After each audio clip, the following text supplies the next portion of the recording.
হরে কৃষ্ণ, রাধে রাধে। তো আমাদের সামনে সেই শুভ দিনটি চলেই এলো। কোন দিনটি বলুন তো? 2024 সালে শুভ অক্ষয় তৃতীয়া। কেন? কারণ এটা হচ্ছে, এই দিনটি হচ্ছে, এই তিথিটি হচ্ছে 365 দিনের মধ্যে সব থেকে গুরুত্বপূর্ণ দিন, সব থেকে গুরুত্বপূর্ণ তিথি, যা আমাদের জীবনের সকল পুণ্যকর্মকে অক্ষয় করে রাখবে। আমাদের চলার পথে প্রত্যেকটি যে কর্ম আমাদের সাথ দেবে, আমাদের জীবনকে আরো উন্নততর করবে এবং আমাদের জীবনের প্রত্যেকটি কাজে আমাদের সাকসেস এনে দেবে, তার বিশেষ সুযোগ আমরা এই অক্ষয় তৃতীয়া তিথি থেকে পেয়ে থাকি। তো কেন এতটা গুরুত্বপূর্ণ এই অক্ষয় তৃতীয়া তিথি? এই দিনটি এত মাহাত্ম্য কেন? কি কি বিশেষ মাহাত্ম্য রয়েছে? তো চলুন জেনে নেওয়া যাক। আমি সেই সব মাহাত্ম্য কথাই আপনাদের সঙ্গে আলোচনা করব এবং কোন কোন কাজগুলি করলে এই দিনটির আমরা বিশেষ লাভ পেতে পারি, তো সেই বিষয় নিয়েও আলোচনা করব। কারণ এই দিনে আমরা বিশেষ কিছু কাজ আছে যেগুলি করলে পরে আমাদের জন্ম জন্মান্তর ধরে তা আমাদের সাথ দেবে, আমাদের সেই পুণ্য ফল অক্ষয় হয়ে থাকবে। কারণ নামটি শুনেই বোঝা যাচ্ছে যে অক্ষয় তৃতীয়া, অর্থাৎ এই তৃতীয়াতে আমরা যে কাজই করব তা যদি ভালো হয় অবশ্যই তা অক্ষয় হয়ে থাকবে, কিন্তু পাপ করলেও সেই পাপ অক্ষয় হয়ে থাকবে। তো পাপ থেকে নিজেকে দূরে সরিয়ে রেখে কোন কোন পুণ্য কর্ম করতে পারি, তো অবশ্যই আমাদের প্রত্যেকটি মানুষের জীবনে জেনে রাখা দরকার। না হলে আমরা প্রত্যেকেই নিজেকেই এত বেশি লাভবান হতে বঞ্চিত করে ফেলবো। তো এই বিশেষ তিথিটি কবে পড়েছে? 2024 সালে 10ই মে শুক্রবার এই শুভ অক্ষয় তৃতীয়া তিথি পড়েছে। যে এই দিনটির কি কি বিশেষ মাহাত্ম্য রয়েছে চলুন এবার জেনে নেওয়া যাক। নাম্বার 1, অক্ষয় তৃতীয়া তিথি শুধুমাত্র আমাদের কাছে অক্ষয় তৃতীয়া তিথি নামেই পরিচিত নয়। অক্ষয় তৃতীয়া তিথি আমাদের কাছে এতটা গুরুত্বপূর্ণ কারণ এই তিথিতেই ভগবানের আর এক অবতার পরশুরাম অবতার অবতীর্ণ হয়েছিলেন, অর্থাৎ পরশুরাম ভগবান এই শুভ তিথিতেই আবির্ভূত হয়েছিলেন। তাই জন্য অক্ষয় তৃতীয়া তিথি আমাদের কাছে ভীষণ গুরুত্বপূর্ণ। নাম্বার 2, অক্ষয় তৃতীয়া তিথিতেই প্রভু জগন্নাথ দেবের যে রথযাত্রার রথ, তার নির্মাণ কার্য শুরু হয়ে যায় এই শুভ তিথি থেকেই। প্রভু জগন্নাথ দেব, বলভদ্র এবং সুভদ্রা দেবীর রথ নির্মাণ কার্য এই শুভ অক্ষয় তৃতীয়া তিথি থেকেই শুরু হয়ে যায়। নাম্বার 3, অক্ষয় তৃতীয়া তিথিটি আমাদের কাছে এতটাই গুরুত্বপূর্ণ যে এই শুভ তিথিতে ভগীরথ স্বর্গরাজের 60,000 পুত্রকে উদ্ধার করবার জন্য মা গঙ্গাকে মর্তে আনয়ন করেছিলেন। তাই মা গঙ্গার আগমন ঘটেছে এই মর্তে এই অক্ষয় তৃতীয়া তিথিতে। তাই এই শুভ অক্ষয় তৃতীয়া তিথিতে গঙ্গা স্নান করলে আমাদের লক্ষ লক্ষ পাপ মা গঙ্গা হরণ করে নেন। তাই অবশ্যই আমাদের চেষ্টা করতে হবে অক্ষয় তৃতীয়া তিথিতে গঙ্গা স্নান করবার। নাম্বার 4, এই অক্ষয় তৃতীয়া তিথিতে কেদারনাথ, বদ্রীনাথের এইসব ধামের দ্বার খোলা হয়, অর্থাৎ যে ভাদ্রে দ্বিতীয়া তিথিতে দরজা বন্ধ করা হয় এই ধামগুলির, সেই দরজা পুরো শীতকালীন 6 মাস বন্ধ থাকার পর খোলা হয় এই শুভ অক্ষয় তৃতীয়া তিথি থেকেই। নাম্বার 5, এই অক্ষয় তৃতীয়া তিথি থেকেই জগন্নাথ দেবের চন্দন যাত্রা উৎসব শুরু হয়ে যায়, অর্থাৎ প্রভু জগন্নাথ দেব সহ সকল কৃষ্ণ মন্দিরে ভগবানকে চন্দন লেপন করা হয় এই অক্ষয় তৃতীয়া তিথি থেকেই। কারণ প্রভু জগন্নাথ দেব এমনটি স্বপ্নে আদেশ করেছিলেন রাজাকে, আর তারপর থেকে এরকমটি চলে আসছে যে এত গরমে ভগবানের যে কষ্ট হয়, সেই কষ্ট থেকে ভগবান তখনই নিজেকে উদ্ধার লাভ করেছেন বলে মনে করেন যখন তাকে চন্দন লেপন করা হয়। কারণ চন্দন হচ্ছে অত্যন্ত শীতল, এই নিয়ে আপনাদের ভিডিও দিয়েছিলাম। তাই এই অক্ষয় তৃতীয়া তিথি থেকে চন্দন যাত্রা উৎসব পালিত হয়।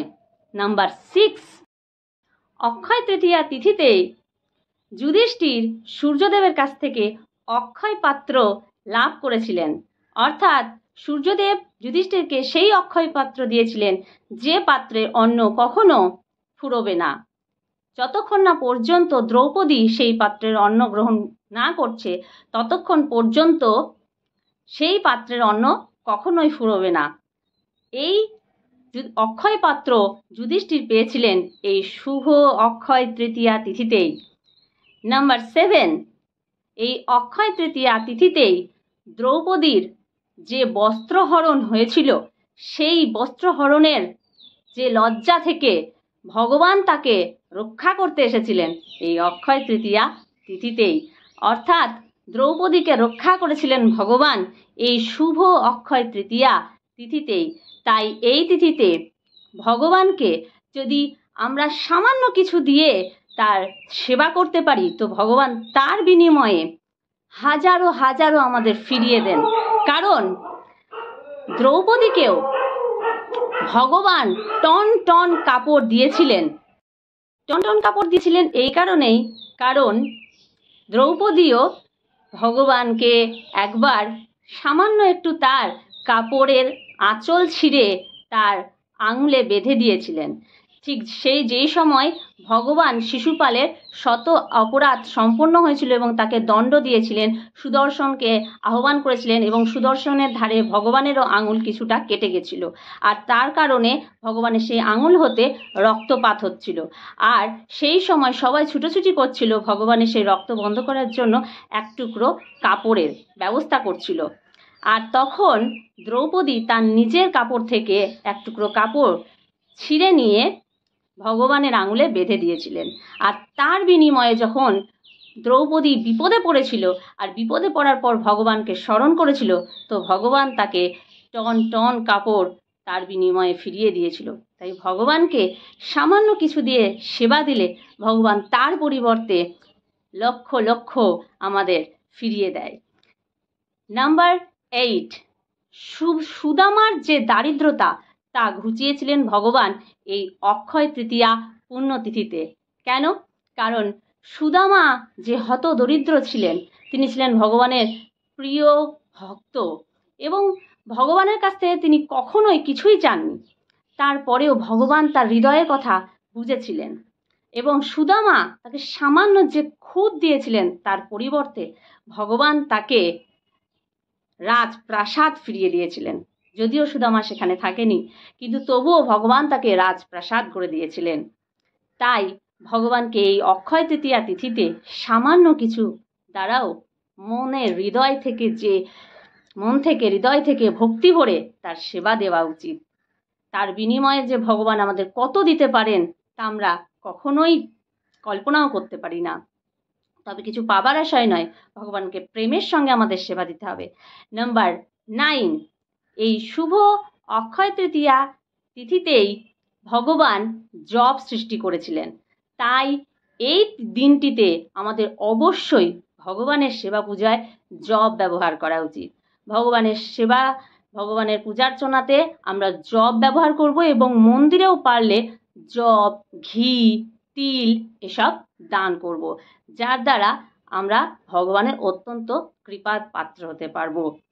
এবং নাম্বার 10, কুবের মহারাজ এই শুভ অক্ষয় তৃতীয়া তিথিতেই মহাদেবের কাছ থেকে ঐশ্বর্য লাভ করেছিল। আর এই কারণে এই দিনটিতে বৈভব লক্ষ্মীর পূজা করা হয়। তবে মা লক্ষ্মীকে প্রসন্ন করতে অবশ্যই আমাদের এই দিনটিতে মা লক্ষ্মী সহ নারায়ণের পূজার্চনা করা উচিত। কারণ যদি আমরা প্রভু নারায়ণের পূজার্চনা না করি, তাহলে মা লক্ষ্মী কখনোই একাই সন্তুষ্ট হতে পারবেন না। তাই বৈভব লক্ষ্মীকে প্রসন্ন করতে লক্ষ্মী ও নারায়ণ দুজনকে একসাথেই আমাদের পূজা দিতে হবে। এবং যদি আমরা এই অক্ষয় তৃতীয়া দিনে মা লক্ষ্মীর কৃপা পেতে চাই, তো অবশ্যই লক্ষ্মীনারায়ণের আমরা সেবা পূজা করতে পারি। এবং অক্ষয় তৃতীয়া তিথিতেই দেবী অন্নপূর্ণার আবির্ভাব ঘটেছিল। একবার মহাদেব ভিক্ষার চলে তিনি অন্ন ভিক্ষা করেছিলেন, আর ঠিক সেই সময় অন্নপূর্ণা দেবী অর্থাৎ মা দুর্গা অন্নপূর্ণা রূপে মহাদেবকে অন্ন ভিক্ষা দিয়েছিলেন। তাই এই অক্ষয় তৃতীয়া তিথিতে অবশ্যই প্রত্যেককে দরকার অন্নদান করবার, মানে চেষ্টা করতে হবে আমাদের যাতে আমরা অন্নদান করতে পারি। কারণ অন্নপূর্ণা দেবীর এই দিনে আবির্ভাব ঘটেছিল, তাই অন্নদান করলে অন্নপূর্ণা দেবীর কৃপা লাভ হয়ে থাকে। এবং নাম্বার 12, এই অক্ষয় তৃতীয়া শুভ তিথিতেই বেদব্যাস মহাভারত রচনা শুরু করেছিলেন আর লিপিবদ্ধ করেছিলেন সিদ্ধিদাতা গণেশ। তো বুঝতেই পারলেন যে এই অক্ষয় তৃতীয়া তিথি কত কত মাহাত্ম্য রয়েছে। এবং আমাদের জেনে নেওয়া দরকার যে এই অক্ষয় তৃতীয়া তিথিতে আমাদের কি কি কাজ করা উচিত। তার আগে আমি একটা সুন্দর কথা বলতে চাই যে এই অক্ষয় তৃতীয়া তিথিতে অন্নদান করলে এবং অধিক অধিক হরিনাম জপ করলে আর ব্রাহ্মণকে দান দক্ষিণা করলে, গঙ্গা স্নান করলে আমাদের কখনো নরক যন্ত্রণা ভোগ করতে হবে না, অর্থাৎ নরকের দ্বার আমাদের যেতে হবে না।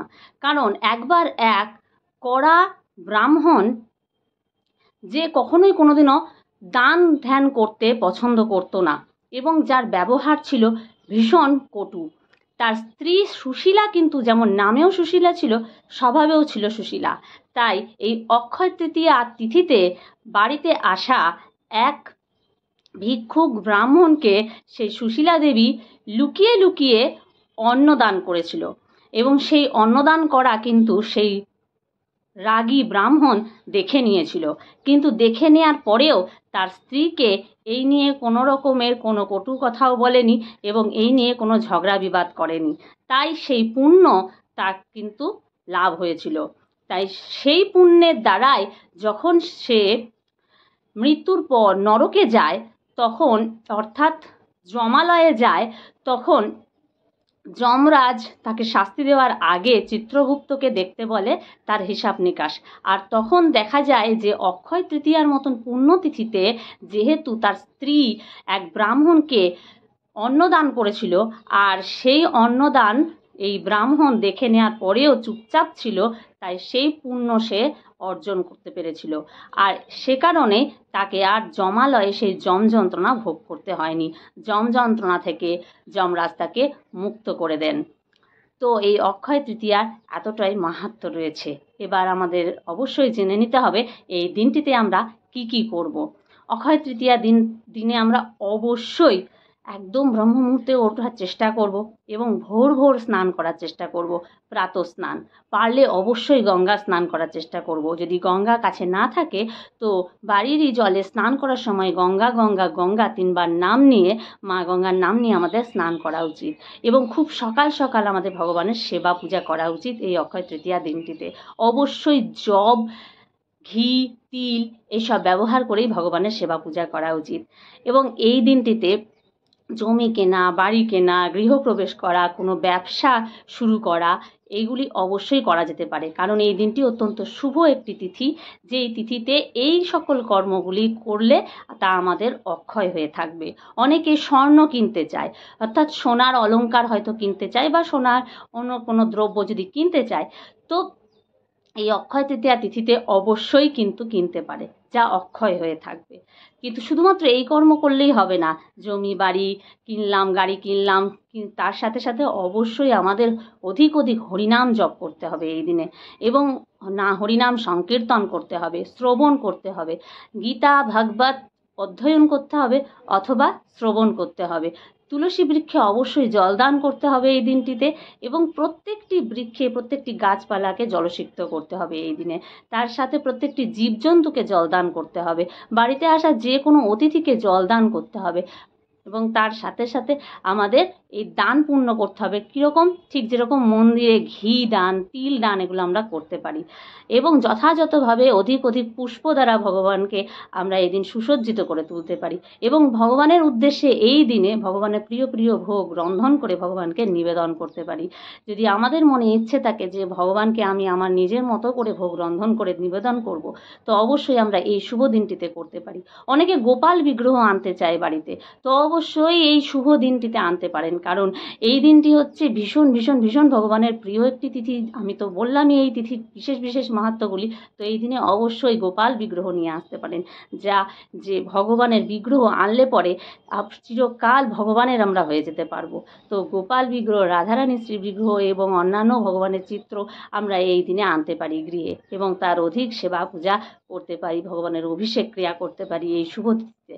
তো এই অক্ষয় তৃতীয়া তিথিতে অনেকে এটা জানতে চায় যে এই দিনে কি উপবাস করে থাকা উচিত? না, অক্ষয় তৃতীয়া তিথিতে আমাদের উপবাস করবার প্রয়োজন নেই, তবে সকল প্রকার আমিষ দ্রব্য আমাদের অবশ্যই ত্যাগ করতে হবে। যদিও বৈশাখ মাস ভগবানের প্রিয় মাস চলছে, কেশব ব্রত পালন করা হচ্ছে, তো এই মাসে তো সমস্ত প্রকার আমিষ দ্রব্য আমিষ আহার বর্জন থাকে, কিন্তু যারা আমিষ আহার ত্যাগ করতে পারেনি, যারা এখনো পর্যন্ত এই মাসেও আমিষ আহার করছে, আমিষভোজী হয়ে আছে, তো তাদের জন্য অনুরোধ যে এই অক্ষয় তৃতীয়া তিথিতে কখনোই কোনো জীব হত্যা করে গ্রহণ করবেন না। সকল পুণ্যকর্মের পরেও যদি এই শুভ তিথিতে আপনি কোনো জীবকে হত্যা করে গ্রহণ করেন, তাহলে দেখা যাবে যে সেই যেটুকু তার যে তাকে আমরা যে হত্যা করে গ্রহণ করব, সেই পাপটা কিন্তু আমাদের অক্ষয় হয়ে থেকে যাবে।